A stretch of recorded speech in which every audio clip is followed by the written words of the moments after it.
California classroom, a high school teacher caught on camera waving around a pair of scissors, belting out the national anthem, cutting clumps of her students' hair. We trust teachers with our kids. We send them into classrooms every day, believing they're safe, believing the adults in charge will protect them, not harm them. Students will see more security and crisis counselors when they return to school. This as the district and the sheriff's department investigate the fight that got a teacher arrested. But sometimes that trust gets shattered in the worst ways possible. And when it does, it's often the students themselves who become the whistleblowers, the ones brave enough to come forward and expose the predators hiding behind lesson plans and gradebooks. What you're about to hear are real cases where students didn't stay silent, and their courage put criminals exactly where they belonged. So what happens when a student refuses to jump into a pool during PE class? The PE teacher who dragged a student into the pool. Danny Peterson was a 47-year-old PE teacher at Lincoln High School in Stockton, California. In 2014, he had a 13-year-old female student who didn't want to participate in swim class. Maybe she was uncomfortable, maybe she wasn't feeling well. Whatever the reason, she said no. This isn't a situation where she's attacking the teacher, he's defending himself. When a woman says no, and when a 14-year-old girl says no, it means no. But Peterson didn't accept that answer. Instead of letting it go or speaking to her privately, he physically grabbed her and tried to drag her toward the pool. The girl resisted, and what could have been written off as a teacher just having a bad day turned into something much more serious, because another student had their phone out and captured the whole thing on video. That footage showed Peterson using force on a minor who was clearly trying to get away from him. The video spread quickly, and parents were outraged. Police got involved, and Peterson was arrested on charges of child endangerment and assault. He ended up serving 10 days in jail and received 3 years of probation. Without that student recording the incident, Peterson might have walked away with nothing more than a warning. The video didn't lie. When classmates noticed something wasn't right, Brittany Zamora was a 6th grade teacher in Arizona. She was young, married, and seemed like the kind of teacher parents would be happy to have in their kids' classroom. But in 2018, some of her students started noticing things that didn't add up. They saw her spending a lot of alone time with one particular 13-year-old boy. They noticed the way she talked to him, the way she looked at him. It didn't feel like a normal teacher-student relationship. A few students mentioned it to school officials, but it wasn't until the boy's parents discovered explicit text messages on his phone that the full horror came to light. Zamora had been having a sexual relationship with the child. The messages were graphic, detailing everything they had done together. She had groomed him, manipulated him, and abused her position of power in the most disgusting way. When police investigated, they found even more evidence, including messages where Zamora talked about wanting to have his baby. She was arrested and eventually sentenced to 20 years in prison.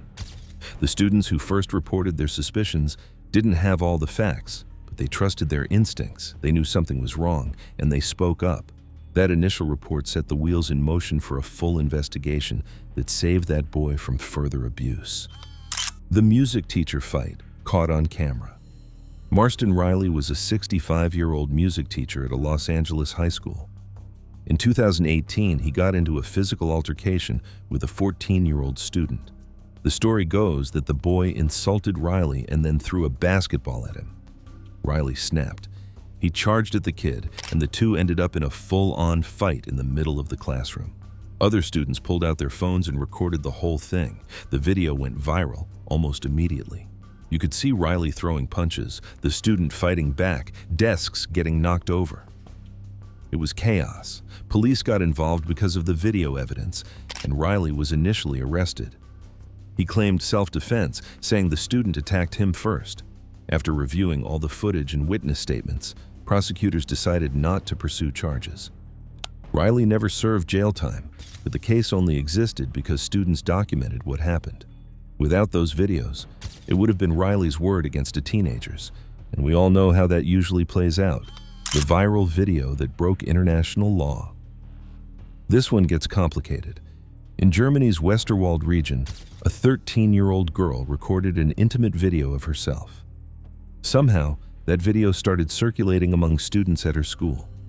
When her teacher found out, he did what he thought was the responsible thing.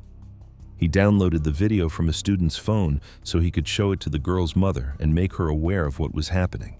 But here's where good intentions collided with the law. In Germany, possessing explicit material of a minor is a serious crime, even if your motive was to help. The teacher was charged with possession of child pornography. Students had initiated the whole situation by spreading the video in the first place, and their actions inadvertently led to criminal charges against someone who was trying to do the right thing. The case was eventually dropped, but it shows how murky these situations can get. The law doesn't always account for context, and sometimes even teachers trying to protect students can end up facing serious consequences. Gifts, letters, and obsession. Dylan Dukes was a young music teacher in South Carolina. He seemed enthusiastic about teaching, the kind of guy who really connected with his students. But his connection with one 11-year-old girl crossed every line imaginable. Dukes started giving her gifts, writing her letters, sending her photos. He told her she was special. He made her feel singled out in ways that seemed flattering at first but quickly became disturbing. The girl's family noticed the attention Dukes was paying to their daughter. They saw the gifts, they read some of the letters, and they realized this wasn't normal teacher behavior. This was grooming. They reported Dukes to police, who investigated and found enough evidence to arrest him on stalking charges. Dukes is facing up to 5 years in prison. This case shows how important it is for families to pay attention to the adults in their children's lives. Teachers shouldn't be sending personal gifts or writing intimate letters to students. When they do, it's a massive red flag. The teacher who partied with students. Carly Anderson was a 45-year-old teacher in Florida. In a move that defies all common sense, she decided to attend a party thrown by her students. Not only did she show up, but she also drank alcohol with minors. Students at the party saw their teacher getting drunk alongside them, and some of them reported it afterward. Maybe they were worried about getting in trouble themselves, or maybe they just knew it was wrong for a teacher to be there. Either way, Anderson was arrested. She was charged with contributing to the delinquency of minors and ended up with probation and community service. No jail time, but her teaching career was over. It's hard to understand what she was thinking. Teachers are supposed to be role models, not party buddies. Students knew that even if Anderson didn't, and they made sure there were consequences. The worst case of them all. Alyssa McCommon was a teacher in Tennessee. For years, she sexually abused her students, multiple victims, some as young as 12 years old. One boy she raped repeatedly, and she became pregnant by him. Let that sink in. A grown woman, a teacher, got pregnant by a 12-year-old child she was supposed to protect. McCommon's crime stayed hidden for a while because victims of abuse, especially young boys abused by female teachers, often don't know how to come forward. Society doesn't always take it seriously when the abuser is a woman. But eventually, one of her victims confided in a trusted adult. That disclosure triggered an investigation that uncovered a horrifying pattern of abuse involving up to 21 victims. McCommon was arrested in 2023 and sentenced to 25 years in prison without the possibility of parole. The student who first came forward showed incredible courage. He broke the silence and made sure McCommon couldn't hurt anyone else. His bravery saved countless other kids from becoming her victims.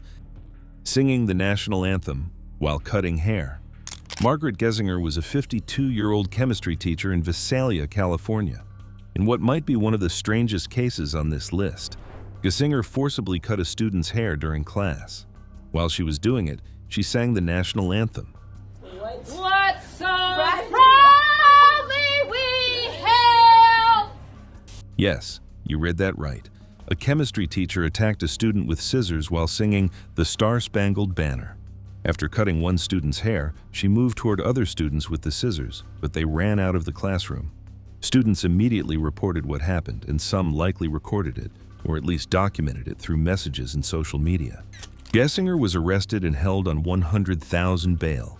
Nobody knows exactly what prompted her bizarre behavior, but students knew it was dangerous, and they acted fast. They got away from her and made sure adults knew what had just happened. That quick response likely prevented even more students from being assaulted. The case that shocked Seattle in the 90s. Mary Kay Letourneau was a married teacher in Seattle when she began raping one of her 6th grade students. a 12-year-old boy named Vili Foilau. She abused him repeatedly over the course of a year. She became pregnant with his child when he was just 13. Letourneau's husband eventually found love letters between her and the boy, which led to the discovery of the abuse. She was arrested and initially given a light sentence with the condition that she stay away from Vili. She violated that order almost immediately and was caught with him again. This time she was already pregnant with their second child. Letourneau ended up serving more than 7 years in prison for child rape. The case became a media circus, with some people disturbingly romanticizing the relationship. But let's be clear, this was rape. A child cannot consent to sex with an adult, especially not their teacher. Vili later said the relationship damaged him in ways that took years to understand. The exposure of this case came from Letourneau's husband, but it was rooted in the grooming and abuse of a student who was too young to realize he was being victimized. The Florida teacher and the 14-year-old boy. Deborah Lefauve was a teacher in Florida who had repeated sexual encounters with a 14-year-old male student. The relationship came to light when the boys' relatives noticed them together and became suspicious. After the family reported their concerns, police investigated and uncovered evidence of multiple instances of abuse. Lefauve eventually pleaded guilty to avoid a trial. She received house arrest and probation, but avoided prison time due to a plea deal, which sparked outrage. Many people felt she got off too easy because she was an attractive young woman and the victim was a teenage boy. The case highlighted a serious double standard in how society and the legal system treat female predators compared to male ones. The student's family played a critical role in exposing Lefauve. They saw something that didn't look right, and they acted on it. Without their vigilance, the abuse might have continued much longer. The award-winning teacher's secret. Jacqueline Ma was an award-winning teacher in California. She had a great reputation, respected by colleagues, loved by parents. But behind that image, she was grooming and sexually abusing young boys. One victim's mother discovered inappropriate messages between Ma and her son. She immediately reported it to police, who launched an investigation that revealed Ma had abused multiple children. She was arrested and eventually sentenced to 30 years to life in prison. I'm speaking today because I am guilty of my crimes. I am deeply ashamed of my actions and the harm that I inflicted. Ma's case is a reminder that predators don't always fit a stereotype. She wasn't some sketchy outsider. She was celebrated in her community, trusted completely. But one parent paid attention to her child's phone and discovered the truth. That mother's vigilance saved other children from being abused and put a dangerous predator behind bars for decades. Pregnant by her student. Alexandria. Vera was a middle school teacher in Texas who started a sexual relationship with a 13-year-old student. She became pregnant by him. Vera actually moved the boy into her home and introduced him to her family as her boyfriend. The boy eventually confided in someone at school about the relationship, and school officials immediately contacted police. Vera was arrested and later pleaded guilty. She was sentenced to 10 years in prison. She tried to claim the relationship was consensual and even had the boy's family's approval, which, if true, is deeply disturbing on multiple levels. But the law is clear. A 13-year-old cannot consent to sex with an adult. The student's decision to confide in someone at school was what finally ended the abuse. It takes a lot of courage for a victim to speak up, especially when they've been manipulated into thinking the relationship is okay. Text messages that led to prison. Madison Bergman was a teacher in Wisconsin who groomed an 11-year-old student through text messages. She sent him inappropriate content, talked to him in ways that were clearly sexual, and worked to gain his trust and affection. The boy's parents eventually discovered the messages on his phone. They were horrified and immediately contacted police. Bergman was arrested and faced multiple charges related to child enticement. She was sentenced to more than 6 years in prison.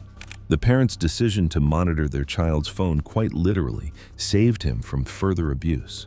Bergman's messages showed clear intent to escalate the relationship, and if she hadn't been caught, the abuse would almost certainly have become physical.